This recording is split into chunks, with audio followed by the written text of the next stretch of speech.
নমস্কাৰ কৃষক বন্ধুসকল, আছাম এগ্ৰিকালচাৰ টিপছ ইউটিউব চেনেললৈ সকলোকে স্বাগতম জনাইছোঁ।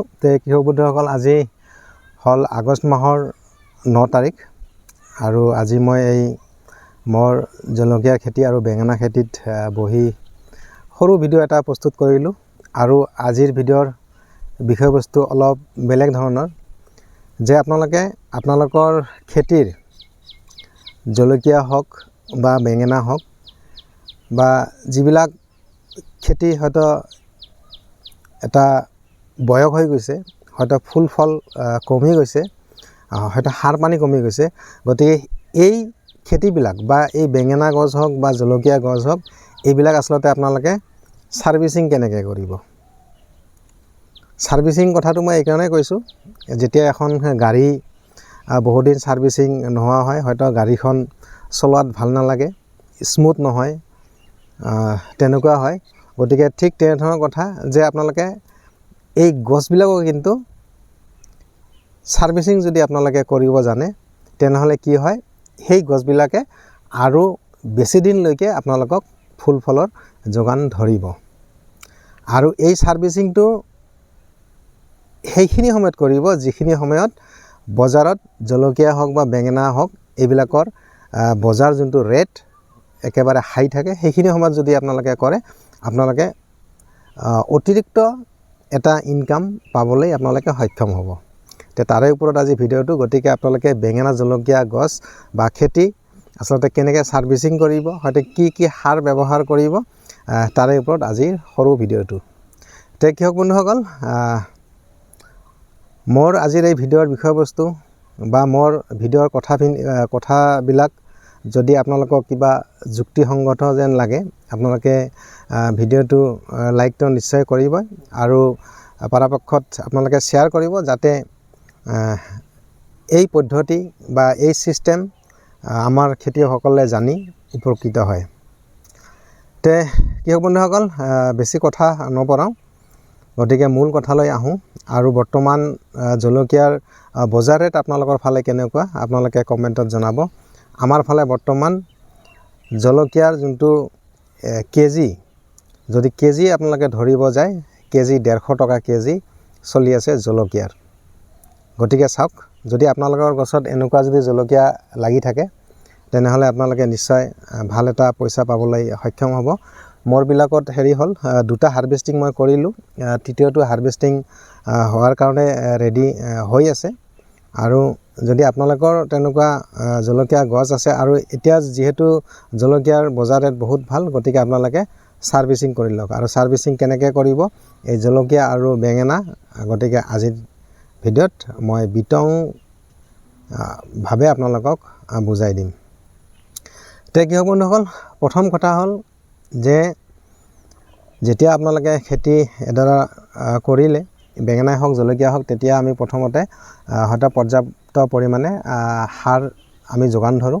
ৰাসায়নিক সাৰে হওক বা জৈৱ সাৰে হওক বা গোবৰ সাৰে হওক। এটা সময়ত কি হয়, এই গছবিলাকে ফুল ফল দিওঁতে বা আমি যিহেতু হাৰ্ভেষ্টিং কৰি থাকোঁ, গতিকে এই গছবিলাকৰ যোনটো গুৰিৰ মাটিৰ যোনবিলাক সাৰ, ৰাসায়নিক সাৰেই হওক বা আপোনাৰ জৈৱ সাৰেই হওক, এই সাৰ কিন্তু কমি যায়। আৰু পৰৱৰ্তী সময়ত কি হয়, ফুল ফল কমকৈ আহে আৰু ফলৰ ছাইজবিলাক ক্ৰমান্বয়ে সৰু হয়, আৰু কি হয়, উৎপাদন একেবাৰে কমি যায়। কৃষক বন্ধুসকল, যদি এনেকুৱা আপোনালোকৰ অৱস্থা হৈছে বা আপোনালোকৰ গছ যদি তেনেকুৱা বুঢ়া হৈছে, ফুল ফল কমি গৈছে, আপোনালোকে এটা কাম কৰিব, ছাৰ্ভিচিং এনেধৰণে আপোনালোকে কৰিব।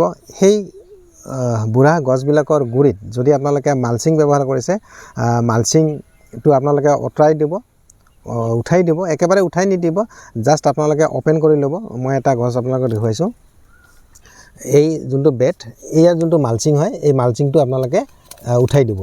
উঠাই দিয়াৰ পিছত আপোনালোকে কি কৰিব, তাতে আপোনালোকে এটা সাৰৰ মিশ্ৰণ বনাই ল'ব।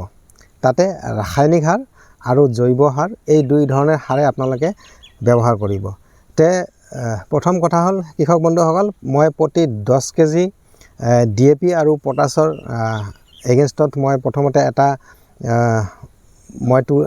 হিচাপ আপোনালোকক দিম, যে যদি আপোনালোকে তাৰ কাৰণে আপোনালোকে প্ৰথম কথা তাত আপোনালোকে ল'ব DAP ল'ব 10 কেজি। যদি 10 কেজি আপোনালোকে DAP লয় তাতে আপোনালোকে কি কৰিব ইউৰিয়া ল'ব 2 কেজি আৰু পটাছ ল'ব 5 কেজি। সেইটো গ'ল ইউৰিয়া আৰু পটাছ আৰু আপোনাৰ যোনটো DAP, যোনটো 1428 DAP, সেই 1428 DAP এনেকৈ লৈ ল'ব। তাৰপিছত আপোনালোকে কি কৰিব, এইবিলাক কি কৰিব, পুৰণা গোবৰ সাৰ আৰু এটা বস্তু মই পাহৰি গ'লোঁ, তাৰ লগত আপোনালোকে কি কৰিব, সেই যোনটো ছুপাৰ ফছফেট আপোনালোকে 5 কেজি ল'ব। 10 কেজি DAP ল'ব, তাৰ লগত আপোনালোকে ছুপাৰ ফছফেট 5 কেজি ল'ব আৰু এই সাৰখিনি কি কৰিব আপোনালোকে পুৰণা গোবৰ সাৰৰ লগত কমেও 20 কেজিমান পুৰণা গোবৰ সাৰৰ লগত ধুনীয়াকৈ আপোনালোকে মিক্স কৰি ল'ব। মিক্স কৰি লৈ এই সাৰখিনি আপোনালোকে কি কৰিব, এই যদি মালচিং পদ্ধতিত আপোনালোকে কৰিছে, মালচিংটো প্ৰথমতে গুচাই ল'ব, আঁতৰাই ল'ব। আঁতৰোৱাৰ পিছত আপোনালোকে সাৰখিনি ছটিয়াই দি দিব। তাৰপিছত আপোনালোকে মালচিঙেদি আপোনালোকে ঢাকি দিব, যদি আপোনালোকে মালচিং পদ্ধতিত কৰিছে। আৰু যদি আপোনালোকে মালচিং পদ্ধতিত কৰা নাই, হয়তো যদি তেনেকুৱা আপোনালোকৰ খেতিৰ গছবিলাক হৈছে, হয়তো যদি আপুনি ভাবিছে যে গছবিলাক বুঢ়া হৈছে, ফুল ফল কমি গৈছে, গতিকে এইবিলাকৰ পৰা মই আকৌ অতিৰিক্ত এটা পইচা ইনকাম কৰিম। গতিকে আপোনালোকে ঠিক যিবিলাক সাৰৰ কথা মই ক'লোঁ, আৰু ইয়াৰ লগত কৃষক বন্ধুসকল আৰু এটা কাম কৰিব, আপোনালোকে যদি বেঙেনাত আপোনালোকে বিশেষকৈ যদি এই সাৰবিধ ব্যৱহাৰ কৰে, আপোনালোকে কি কৰিব, এই DAP, পটাছ, ইউৰিয়া এইটোতো দিবই, বা গোবৰ সাৰটো আপুনি 20 কেজি ল'বই 10 কেজি DAP লগত। তাৰ লগতে কি কৰিব, কমেও 2 কেজি আপোনালোকে কি কৰিব, সৰিয়হৰ খৈলৰ যোনটো গুড়ি হয়, সেই গুড়ি কৰি আপোনালোকে লৈ ল'ব।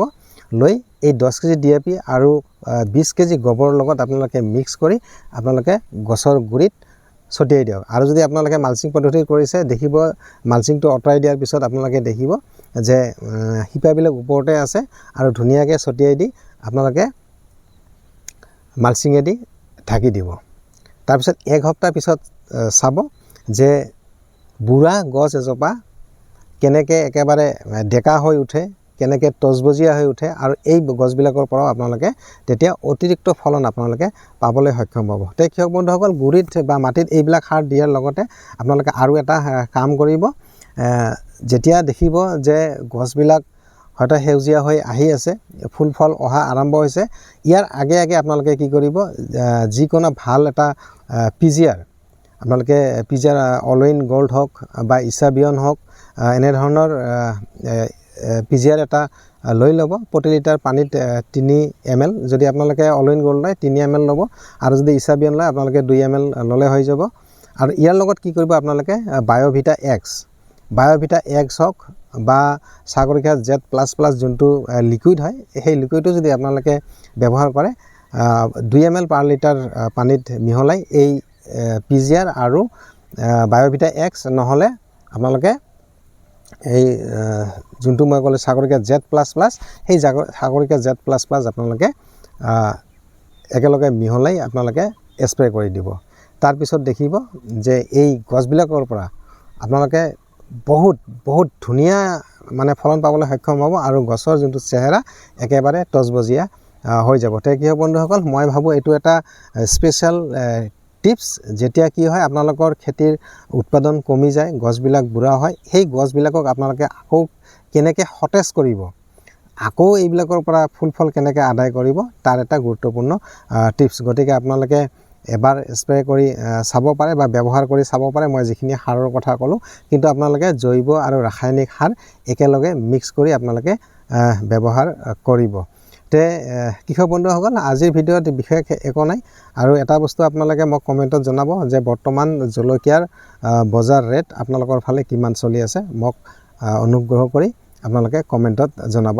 তে কৃষক বন্ধুসকল, আজিৰ ভিডিঅ'ৰ বিষয়বস্তু এইটোৱে আছিলে যে আপোনালোকৰ খেতি যেতিয়া উৎপাদন কমি যায়, গছবিলাক বুঢ়া হয়, সেই গছবিলাক আপোনালোকে সতেজ আকৌ কেনেকৈ কৰিব, অধিক উৎপাদন কেনেকৈ ল'ব, গতিকে সেইখিনিয়ে আজিৰ ভিডিঅ'ৰ বিষয়বস্তু আছিল।